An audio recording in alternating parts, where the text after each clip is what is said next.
Political vibes ప్రేక్షకులకు నమస్కారం. మిత్రులారా, కవితక్క అక్క నాకంటే చిన్ననే, కానీ అక్క అని పిలవాలి. ఎందుకంటే అందరూ అట్లనే పిలుస్తాను, అక్కనే పిలుస్తాను. ఈ అక్కనే పిలవాలి, అక్క లెక్కనే. మన తెలంగాణకు మరొక ఆణిముత్యం అక్క. తెలంగాణను ఢిల్లీ మొత్తం దేశం మొత్తంలో అక్క తెలియని వాళ్ళు ఎవరు ఉండరు. ఎందుకంటే అక్క పేరు అంత మోగిపోయింది గతంలో. కాబట్టి అక్క గురించి మాట్లాడుకోవాల్సింది ఏంటంటే, అక్క జూబ్లీ హిల్స్ ఉప ఎన్నిక బరిలో అక్క జూబ్లీ హిల్స్ ఉప ఎన్నిక బరిలో నిలబడేందుకు ప్రయత్నం చేస్తుంది. నిలబడుతుంది, అక్క నిలబడుతుంది అంతే. ఇక మీరు ఏం చేసినా చేయకుండా తమ్ముడు చెప్తాడు కదా, అక్క కోసం తమ్ముడు చెప్తాడు, అక్క నిలబడుతుంది. అక్క ఎందుకు నిలబడుతుంది అంటే, నిన్న ఒక వార్త వచ్చింది మిత్రులారా. విష్ణువర్ధన్ రెడ్డి జూబ్లీ హిల్స్ మాజీ ఎమ్మెల్యే విష్ణువర్ధన్ రెడ్డి, ఆయన అక్కింటికి పోయినట. పోయి మంతనాలు జరిపిండు. ఏమనంటే, అక్క తరపున పార్టీలో నిలబెడతా, నేను నిలబడన్నా నువ్వు అని అంటది. అదే అక్క నేను మరి ఆలోచిస్తాను ఆయన అంటాడు అని చెప్పేసి, అంటే ఒక వార్త అయితే వచ్చింది. మరి నిజంగానే మరి ఆ విష్ణువర్ధన్ రెడ్డిని అడిగితే ఏంటంటే, ఆయన మాజీ ఎమ్మెల్యే, ఆయన జూబ్లీ హిల్స్ కాన్స్టిట్యున్సీ పుట్టినప్పటి నుంచి ఆయన్నే పోటీ చేస్తూనే ఉన్నాడు. ఒక లాస్ట్ ఎలక్షన్లలో పోటీ చేయలే, ఒక్కసారి ఎమ్మెల్యే అయ్యిండు. ఆయన ఒక్కసారి ఎమ్మెల్యే అయ్యిండు. 2009 నుంచి వెళ్ళి పోటీ చేస్తూనే ఉన్నాడు. 2009లోనే ఎమ్మెల్యే అయ్యిండు. అప్పుడు జూబ్లీ హిల్స్ కాన్స్టిట్యున్సీ అప్పుడే. సో అప్పుడు ఎమ్మెల్యే అయ్యిండు. ఇంకా అక్క అడిగింది, నువ్వు మాజీ ఎమ్మెల్యేవు, మళ్ళీ నిన్ను ఎమ్మెల్యేగా చూడాలన్నది. ఇగో గిసోటి కండ వేసుకోవాలి, ఈ జాగృతి కండ వేసుకొని అన్న ఎమ్మెల్యేగా చూడాల్సింది అనిపిస్తుంది, నాకు అనిపిస్తుంది అని అడిగింది. మరి ఆయన నో అన్నడా ఎస్ అన్నడా అనేది పక్కకు పెడితే, ఇక ఆయనను పత్రికా విలేకరులందరూ వివరణ అడిగారు. ఎందుకు పోయినావు అక్క ఇంటికి, ఎందుకు పోయినావు అంటే, దసరా పండుగకు పిలిచేదందుకు పోయినా, దసరా పండుగ ఉత్సాహాలు పిలిచేదందుకు పోయినా అంటాడు. ఇన్విటేషన్ ఇచ్చేసిన అంటాడు. ఇక దసరా పండుగ రేపో ఎల్లుడో ఉన్నది కావచ్చు అన్నకు. మొత్తానికైతే అక్క గాలం ఎత్తాంది ఆయనకు, ఏంటంటే నువ్వు రావాలని. అయితే అక్క సొంతంగా గానం ఏది, అక్క సొంతంగా ₹1 ఖర్చు పెట్టే వ్యక్తి కాదు, ఛాయ కూడా పోయేది అక్క. మీకు నో డౌట్ అక్కేనికి ఎవరో ఉన్నారు, ఎవ్వరు కాదు. ఇక క్లియర్గా అర్థమైంది ఏంటంటే, అక్కేనికి ఉన్నది రేవంత్ రెడ్డి. ఇక కాంగ్రెస్ ప్రభుత్వమే ఉన్నది, కాంగ్రెస్ పార్టీ ఉన్నది. అక్కకు అంతే ధైర్యం.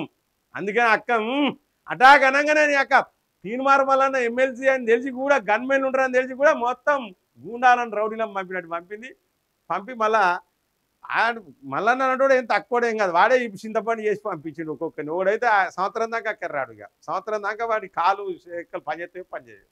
ఎందుకు పోవాలి మన ఆఫీస్కి దాడికి, ఎందుకు పోవాలి అక్క, వద్దు అని చెప్పినాం కదా. గిసోంటి పనులు ఎందుకు అక్క మొత్తం ఎప్పుడు చేసినా అక్క ప్రతీదీ సంచలనమే. అయితే అక్కకు తమ్ముడు రజనీకాంత్, పుప్పాల రజనీకాంత్, ఒక అక్క నీ దండం పెడతా, నీకు ఒక చిన్న సలహా ఇస్తానా, నువ్వే నిలబడు, వాడు వీడు ఎందుకు, ఇక నువ్వే నిలబడి, తెలంగాణ ప్రజలు నా ఎన్నుకున్నారు, జాగృతి టీం నా ఎన్నుకున్నది, నేను లిక్కర్ కేసులో నేను నిందితురాలని కాదు, తెలంగాణ ప్రజలు నన్ను అందుకే గెలిపించారు జూబ్లీ హిల్స్లా. మోడీకి చెప్పు, రాహుల్ గాంధీ చెప్పు, రేవంత్ రెడ్డి చెప్పు, మీ నాయనకు, మీ అన్నకు, మీ బావకు అందరికి చెప్పరాదక్క. ఇక వాళ్ళని వీళ్ళని ఎందుకు ట్రై చేస్తాను, మళ్ళీ అందరూ ఏమనుకుంటారంటే అక్కని తప్పు అనుకుంటారు అందరూ. ఏంటంటే ఇక రేవంత్ రెడ్డి చెప్పిండు కాబట్టి బీఆర్ఎస్ ఓట్లు చీల్చేందుకు అక్క వాన్నో వీన్నో చూసి నిలబెట్టేటట్టున్నదని అనుకుంటారు అక్క నిన్ను. మరి నాకు బాధ అనిపిస్తుంది, నాకు చాలా బాధ అనిపిస్తుంది, అంటే చాలా బాధ అనిపిస్తుంది. అక్క నన్ను తమ్ముడిని బాధ పెట్టద్దు అక్కలు, నేను మంచిగా చెప్తాను. మా అక్కవు నువ్వు తమ్ముడిని బాధ పెట్టద్దు, నిన్ను అందరు తప్పుగా అనుకుంటారు. రేవంత్ రెడ్డి ఎవరినన్నా నిలబెట్టి బీఆర్ఎస్ ఓట్లను చీల్చేందుకు ఎవరన్నా నిలబెట్టు అని వెనక నుంచి వెళ్ళి ఫండింగ్ చేస్తారని అందరూ మొత్తం మెసేజ్లు పెడతారు కదక్క. వద్దు, ఇవన్నీ పక్కా పెట్టు. మళ్ళా జాగృతి కార్యకర్తలు కూడా కొంతమంది ఏమనుకుంటారు అక్క అంటే, ఈ అక్క అంతా గిదే పని చేస్తుంది, అనవసరంగా బీఆర్ఎస్కు దెబ్బ అయ్యేటట్టున్నది, ఈ అక్కను కూడా చాలా కష్టం, ఈ అక్క వెనుక రేవంత్ రెడ్డి ఉన్నాడు. జాగృతి నేతలు కూడా చాలా మంది అనుకుంటారు అక్క సంతోషం చూడు, చెయ్యి ఊపింది అక్క, నేను సాధించిన చెయ్యొద్దు. అక్క మామూలు అక్క మామూలుగా ఉండదు అక్కది. కాబట్టి అక్కకి ఏం చెప్తానంటే, నా సలహా ఏంటంటే, అక్కనే జూబ్లీ హిల్స్లో నిలబడితే, అక్క గెలిస్తే మోడీ నేను గెలిచిన జూబ్లీ హిల్స్లా, నేను లిక్కర్ కేసులో లేను, ప్రజలు నన్ను నమ్మిరు, తెలంగాణ ప్రజలు అని చెప్పచ్చు. ఈ అక్క జాగృతి పార్టీని ఏదో పెడుతుందట, మరి ఆ పార్టీ పెట్టదా, పార్టీ పెట్టేది బీఆర్ఎస్ను దెబ్బ కొట్టేందుకు రేవంత్ రెడ్డి పెట్టించిండా అని కూడా అందరూ అనుకుంటాను. రేవంత్ రెడ్డి ఈ అక్కను అసలు బయటికి తీసుకొచ్చిందే రేవంత్ రెడ్డి అని అందరూ అనుకుంటారు. ఎందుకంటే ఈ తీర్మానం వల్ల నన్ను పక్క పెట్టిర్రు, అక్కని తీసుకొచ్చిర్రు, అక్కతోని బీఆర్ఎస్ని కొట్టచ్చు, అక్కతోని బీసీలను కొట్టచ్చు అని, బీసీలకు సంబంధించిన పార్టీ పెట్టచ్చు అని చెప్పేసి వెనుక బ్యాక్గ్రౌండ్లో ఇక చెవులు కొరుక్కుంటారు ఒక్కొక్కరు. అక్క నాకు మస్తు బాధ అనిపిస్తుంది అక్క, నువ్వు కాబట్టి నన్ను బాధ పెట్టకు, మంచిది కాదు, నన్ను బాధ పెడితే మంచిది కాదు నీకు. నేను ఎవలాడ రాజన్న సొంటి అక్క, నా పేరు రజనీకాంత్, వద్దక్క నువ్వు ఇటువంటి పనులు చేయకు, మంచి పని చేయి, నువ్వే నిలబడు, నువ్వే గెలువు, రేపు పొద్దుగాల నెక్స్ట్ కాబోయే సీఎం కల్వకుంట్ల కవిత అని నేనెత్త పోస్టర్ నీది, నువ్వు జూబ్లీ హిల్స్ ఎన్నికల గెలువు. ఇక అప్పుడే ఎన్నుకున్నారు చూసి ఈ యొక్క మొత్తం కరడు కట్టిన కార్యకర్తలు ఎన్నుకున్నారు కదా అక్క వెనుక, వీళ్ళందరూ అప్పుడు ఏంటంటే అక్క నమ్ముతారు. అప్పుడు మొత్తం లీడర్షిప్ అంతా కూడా ఒక్కడే, నువ్వు జూబ్లీ హిల్స్లో కనుక గెలితే అక్క ఇండిపెండెంట్గా నిలబడి మొత్తం తెలంగాణ సమాజం మొత్తం నీ వెనుకనే ఉంటుంది. వచ్చే జిహెచ్ఎంసీ జీడబ్ల్యూఎంసీ అని కొట్టచ్చు నువ్వు. ఇక మీ అయ్యకు బుద్ధి చెప్పచ్చు, మీ అన్నకు బుద్ధి చెప్పచ్చు, మీ బావకు బుద్ధి చెప్పచ్చు, మీ వాడు ఇంకోటి అన్న అవుతాడో తమ్ముడు అవుతాడో నాకు తెలియదు, కానీ సంతోషరావు అంటే వానికి కూడా బుద్ధి చెప్పచ్చు అక్క. ఎంతో మందికి బుద్ధి చెప్ప, నువ్వు ఆ పని చేయి, ఇంకా ఆ పని చేయకుండా నువ్వు నిలబడని మళ్ళీ ఇంకెక్కజోలో ఫండ్స్ తీసుకొచ్చుకుంటా ఇవన్నీ అంటారు అక్క. మస్తు బాధ అనిపిస్తుంది. నేను అంటలేను అక్క, నిన్ను జనాలు అనుకుంటాను అక్క.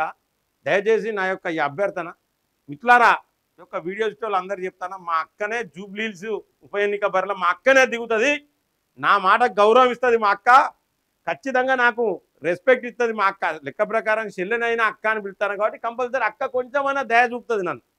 అక్క దయతలంచి ఖచ్చితంగా జూబ్లీ హిల్స్లో అక్క నిలబడతాను కూడా మీరు చూడరు ఖచ్చితంగా. ఇంకొకరు నిలబెట్టది, ఎందుకంటే నిలబెడితే మళ్ళీ మీరు అందరు ఏమనుకుంటారు, రేవంత్ రెడ్డి నిలబెట్టిండు, కాంగ్రెసే నిలబెట్టింది, కాంగ్రెస్ వదిలిన బాణమే ఈ అక్క అనుకుంటారు అందరూ. ఈ బాణాలు వదులుడద్దు వద్దు అక్క, మళ్ళీ షర్మిల లెక్క కావద్దు అక్క, నువ్వు దండం పెడతా నీకు, నువ్వు కానీ నువ్వు ఈ పని చేయి, జూబ్లీ హిల్స్లో నువ్వు నిలబడాలి. ఈ విష్ణువర్ధన్ రెడ్డిలు ఆ రెడ్డిలు వీళ్ళు అందరూ ఎందుకు అక్క, నువ్వే నిలబడు, నీ సంగతి నీ సత్తా ఏంటనేది చూపించాలి. బతుకమ్మ ఆడు, బతుకమ్మ పండుగ మొత్తం జూబ్లీ హిల్స్లోనే చేయిగా, నువ్వు మొత్తం ఖచ్చితంగా కొత్త పార్టీ ప్రకటించు జూబ్లీ హిల్స్లోనే, నువ్వు ఆ పని చేయక్క, నువ్వు ఫస్ట్ ఆ పని చేయాలి. అక్క కంపల్సరీ అదే పని చేస్తుంది మిట్లారా. మరి అక్క పని చేస్తుందా చేయదా, అక్క ఏం చేయబోతుంది, మరి మీరు అందరూ గుసగుసలు పెట్టుకుంటారు. నిజంగానే అక్క కాంగ్రెస్ ప్రభుత్వం కాంగ్రెస్ పార్టీ చెప్పినట్టు చేస్తుందా అక్క, అక్క వెనుక రేవంత్ రెడ్డి ఉన్నాడా, రేవంత్ రెడ్డి లేడా, మరి ఏంటిది, ఇవన్నీ వివరాలు ఖచ్చితంగా మీరు మీ యొక్క అభిప్రాయాన్ని కామెంట్ బాక్స్లో రాయండి.